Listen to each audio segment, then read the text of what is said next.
welcome to another GCSE lesson.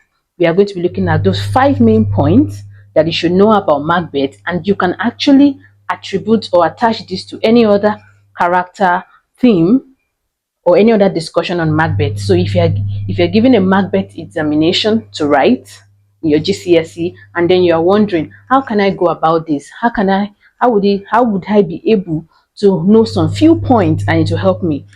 So we are here to discuss those 5 points.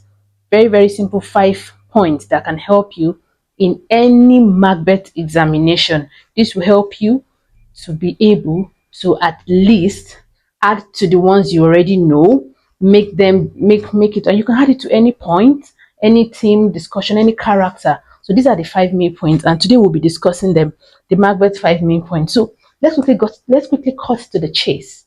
Let's cut to the chase on the 5 main points. First, that you should know is ambition. The central theme of Macbeth is ambition. Ambition is the central theme of this play, Macbeth. And I want you to know that ambition was used by Shakespeare to kind of show the dangers and the consequences of ambition.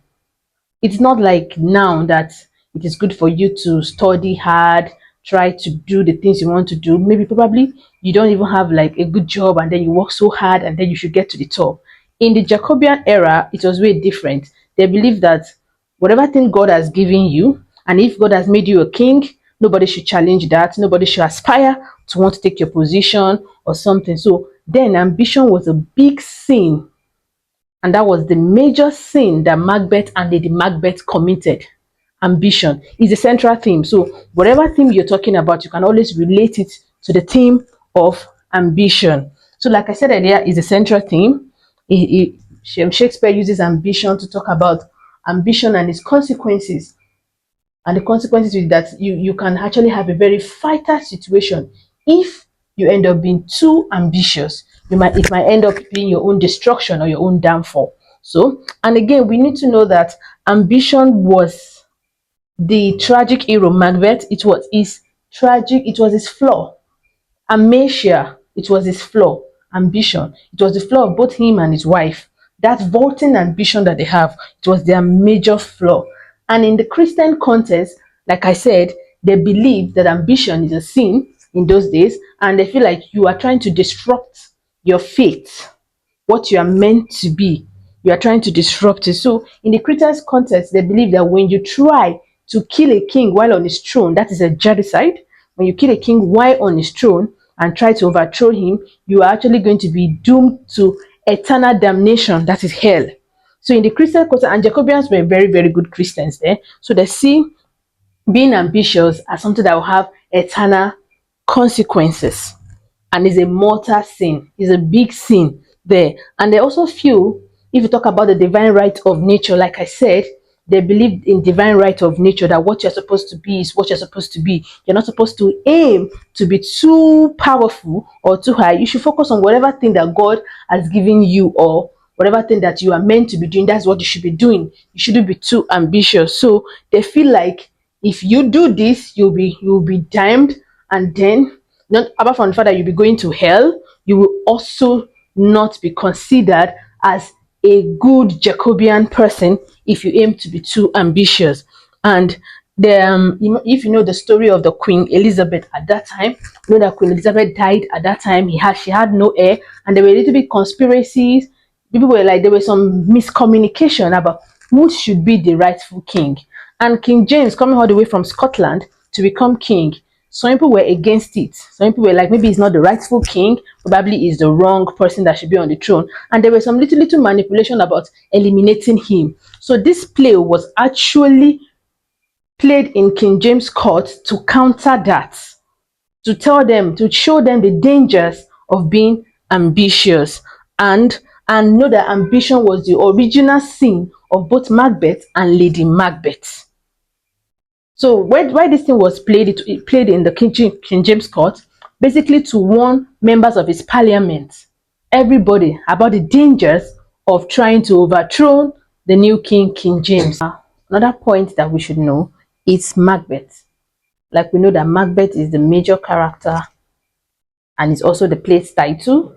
So it's very important to know in any discussion that whatever thing you're going to write, there is no how you're not going to relate it to Macbeth because he is the main character. So the first thing you should know about Macbeth is that he was the one who disrupted the great chain of being by committing regicide, by killing the king while on the throne, and then trying to overthrow him. So he is the major character who displayed ambition as his tragic, as his own flaw, and then make sure that I want another thing is that you should know that he's a tragic hero because at the beginning, what's a tragic hero? A tragic hero is someone who probably was high up there before, was highly rated, and then due to the flaws, his own flaws or his own character flaws, he went down and then probably lost everything that he had. For Macbeth, he was known as a noble man. We can see him at the beginning that he was about to be crowned the town of Cawdor.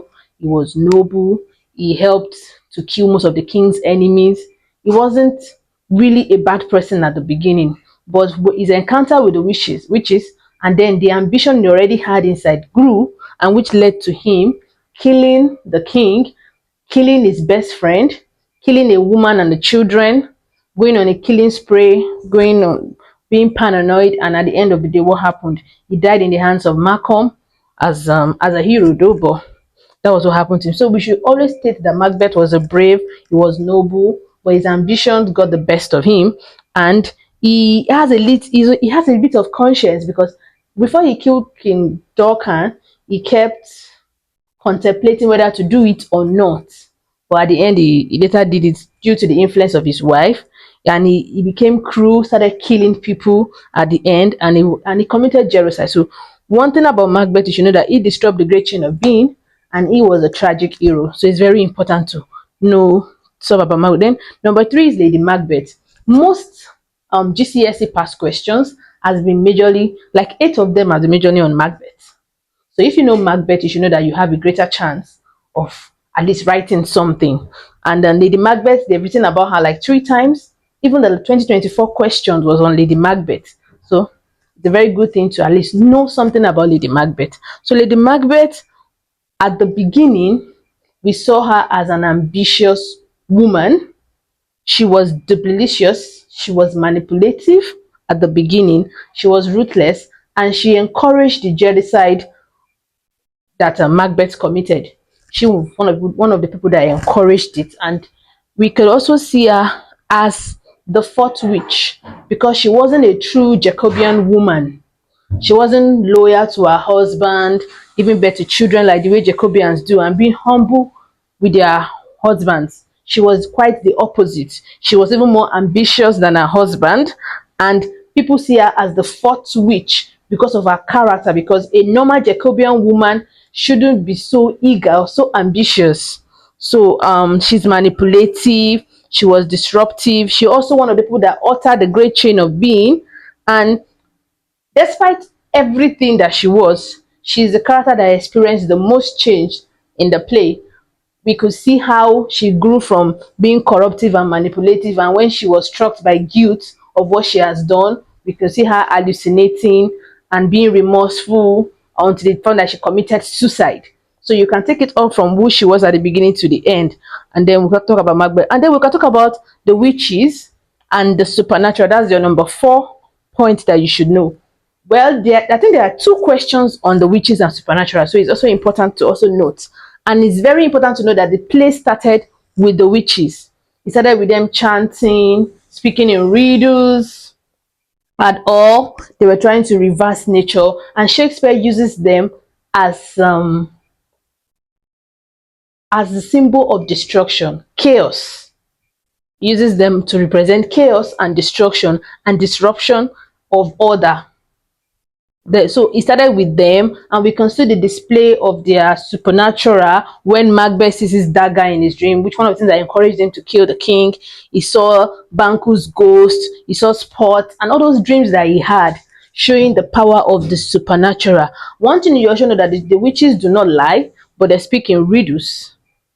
They speak in evoculative words, so they speak in riddles, but they do not lie.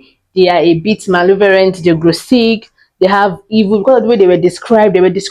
They are like the fourth sisters, the sisters. So their description, the way Shakespeare described them, you know that they look evil and they were about to disrupt the order, and they were like devils on earth. They're like the devils who convinced Macbeth. They made Macbeth feel like nothing could happen to him, he could not die, and that kind of thing. That's what encouraged Macbeth killings. The increase in the killings were because of the confidence that they already bestowed on Macbeth.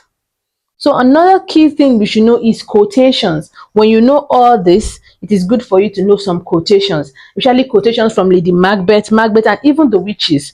One of the popular quotations for Lady Macbeth was on Sex Me, where she wishes to be a man, to take up the role of man, just to manipulate her husband into killing Duncan. And when she said, "How them spot," this is when she's no more that person that was so strong and manipulative. She was now beginning to hallucinate, and she's saying she was seeing bloods in her hands. Before she committed suicide, she was like, "How them spot." She wanted the bloods to go away. And we have the quotation of the witches where they hail Macbeth, thou shalt get kings. When they were trying to convince Macbeth that he's going to be the king, they were hailing him already as if he was already a king. That was a manipulation from the witches. We have also when Macbeth talked about supernatural soliciting, and there is voting ambition, showing how ambitious he is and his eagerness to become king. And we have when you just do it, then you are a man. This is when Lady Macbeth was trying to doubt her husband's masculinity and telling him that if it's when he kills King Duncan, that is when she will see him as a man. This was one of our manipulative plots. And then we have where the witches say fair is foe and foe is fair. This is one of the riddles that they're speaking. Like we said earlier, the witches speaks in riddles, but they do not lie. So if you know these 5 basic points for your exams, it's going to help in writing something about Macbeth. You can't run away from this when you're writing Macbeth. See you next.